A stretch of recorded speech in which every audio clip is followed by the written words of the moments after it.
దత్తమండలాలు అట్లా కాదు.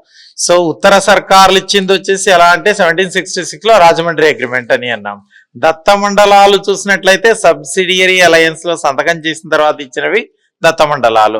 మొత్తానికి ఈ రెండు కూడా ఎవరికి వెళ్ళాయంటే బ్రిటిష్కి వెళ్ళడం జరిగింది. అది ఓకేనా. దత్తమండలాలేమో సీడెడ్ డిస్ట్రిక్ట్స్ అని అన్నాం. సీడెడ్ డిస్ట్రిక్ట్స్ దత్తమండలాల పేరును రాయలసీమగా మార్చింది గాడిచర్ల హరి సర్వోత్తమరావు అని చెప్పేసి అన్నాం. ఓకేనా. సో ఈ రెండు ఏం చేశారన్నట్లయితే రెండింటిని బ్రిటిష్ వాళ్ళకి అప్పచెప్పడం జరిగింది.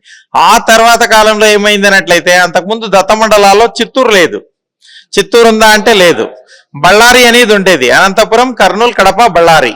బళ్ళారిని ఏం చేశారంటే మిశ్రా కమిషన్ ద్వారా కర్ణాటకకి ఇవ్వడం అనేది జరిగింది 1953లో. ఓకే.